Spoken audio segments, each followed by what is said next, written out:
Saya dari jurusan Farmasi semester 4 dari Universitas Citra Bangsa.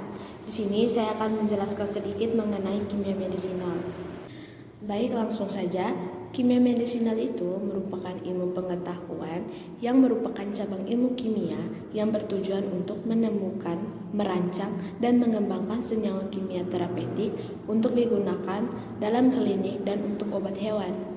Mekanisme kerja dari kimia medisinal sendiri yaitu yang pertama, kebanyakan obat menimbulkan efek melalui interaksi dengan reseptornya pada sel organisme.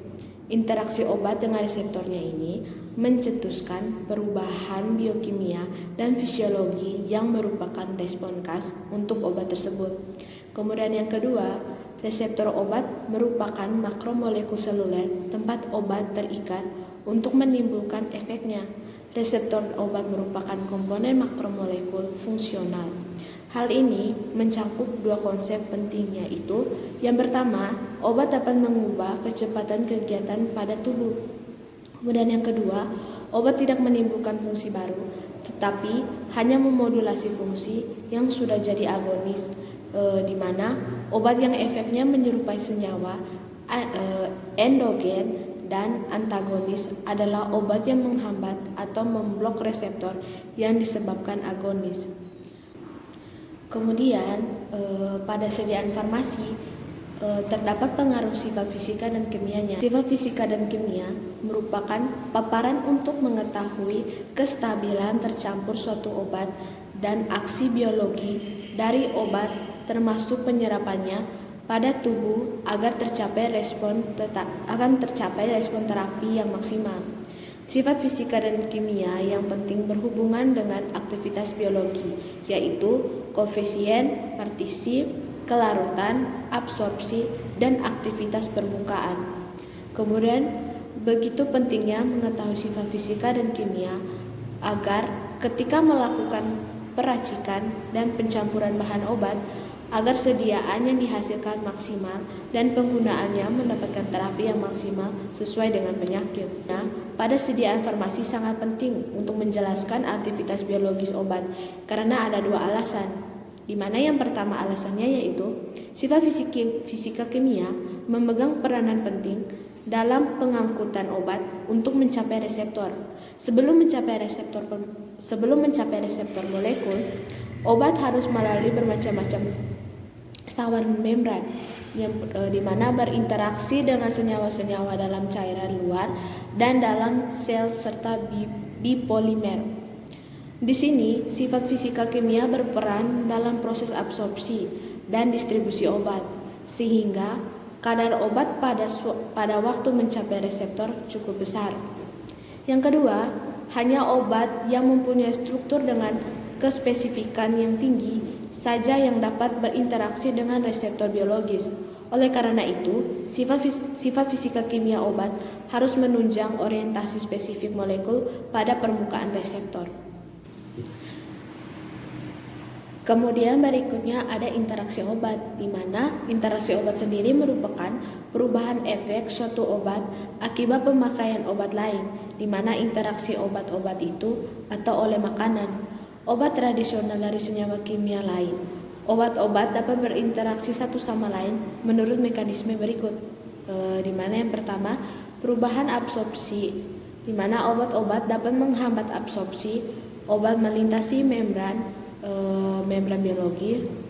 Misalnya obat antiulkus yang melapisi lambung dapat menurunkan absorpsi gastrointestinal terhadap obat-obat lain. Kemudian yang kedua, perubahan metabolis, di mana induksi atau kompetensi masing-masing obat memperebutkan enzim-enzim metabolis. Kemudian yang ketiga, kompetensi protein plasma, di mana obat-obatan yang mengikat protein plasma dapat bersaing dengan obat lain untuk memperebutkan pengikatan protein. Lalu yang terakhir, perubahan ekskresi, di mana obat-obatan dapat bekerja pada ginjal untuk mengurangi ekskresi zat tertentu. Kemudian respon pasien pada suatu obat itu bervariasi karena kerja obat di dalam tubuh seseorang itu dapat dipengaruhi oleh beberapa macam faktor. Di sini saya akan memberikan beberapa faktor, di mana yang pertama itu karena faktor ukuran tubuh. Ukuran tubuh seseorang dapat mempengaruhi seberapa banyak dosis obat yang harus diberikan pada seseorang. Itu biasanya perhitungan dilakukan berdasarkan bobot berat badan. Dapat pula dilakukan dengan body surface area atau biasa disebut BSA, di mana pada umumnya dosis obat untuk dewasa itu adalah standarisasinya itu atau tanpa gangguan organ dengan bobot 70 kg. Jadi jika ukuran tubuh seseorang jauh lebih kecil atau malah jauh lebih besar dari standar ini, bisa jadi efek obat yang dialami itu akan sedikit berbeda. Namun untuk beberapa jenis obat dengan dosis obat yang diberikan harus dihitung sesuai kondisi bobot badan atau BSA, pasien tidak bisa menggunakan dosis standar. Contohnya obat-obat kemoterapi. Salah satunya alasannya itu adalah karena obat kemoterapi memiliki efek samping yang cukup signifikan pada tubuh sehingga dosisnya harus benar-benar dihitung. Contoh yang lain dari perhitungan dosis lewat bobot adalah untuk anak-anak. Kemudian yang kedua itu dilihat dari faktor usia. Usia berhubungan erat dengan kondisi organ tubuh seseorang, terutama ginjal dan hati. Ginjal dan hati ini berperan penting dalam membuang sisa obat di dalam tubuh. Jika kerja ginjal dan hati mulai menurun karena faktor usia, maka sisa obat dibuang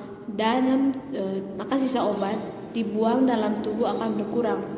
Hal ini dapat menyebabkan efek terapi obat berlangsung lebih lama, namun berpotensi juga meningkatkan kejadian efek samping. Contohnya pada pasien geriatrik, di mana usia di atas 65 tahun dibutuhkan dosis yang lebih kecil. Dosis berdasarkan usia juga digunakan pada pasien anak. Dalam kasus anak-anak, hal ini dikarenakan fungsi organ hati dan ginjal mereka yang belum seberkembang orang dewasa. Kemudian yang berikutnya ada toleransi dan resistensi, di mana beberapa obat jika dikonsumsi secara terus-menerus dalam jangka waktu yang cukup panjang dapat menyebabkan sesuatu yang disebut toleransi, di mana jika sudah terjadi toleransi maka obat tidak akan memberikan efek yang semestinya. Contohnya itu misalnya isosorbit, dinitrat, dan beberapa obat antidepresan lainnya. Jika toleransi sudah terjadi, biasanya pasien butuh dosis yang lebih besar agar efek terapi dapat dirasakan. Sedangkan resistensi biasanya terjadi pada penggunaan antibiotik.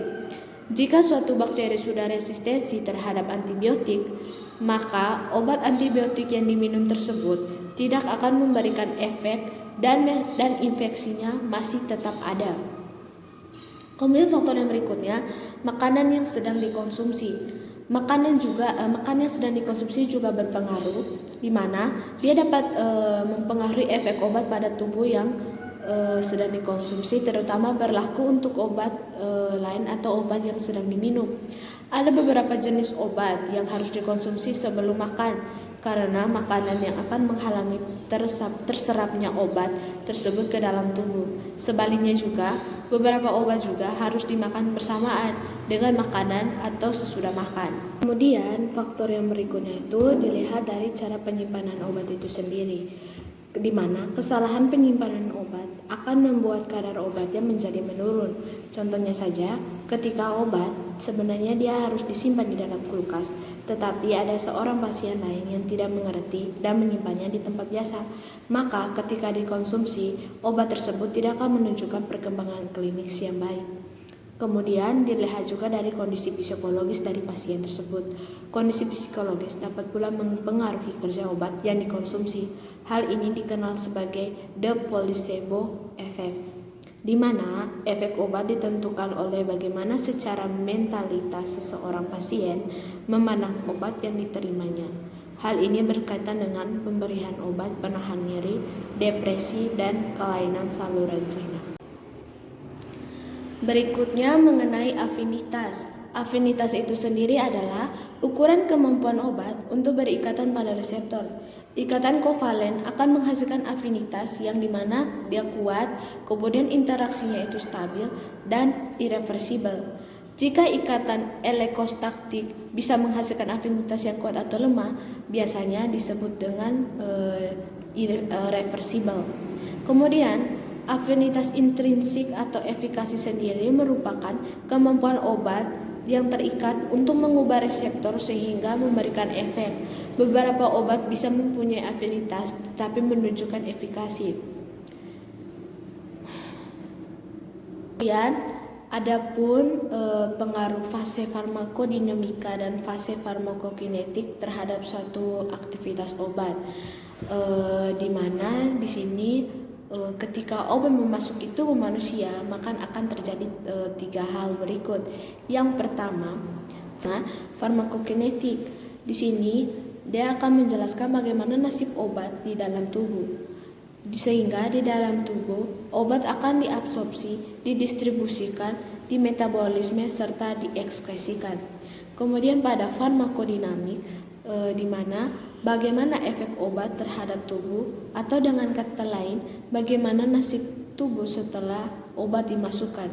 Maksudnya itu farmakodinamik di sini dia akan mencakup biokimia, fisiologi serta mekanisme kerja dari obat tersebut.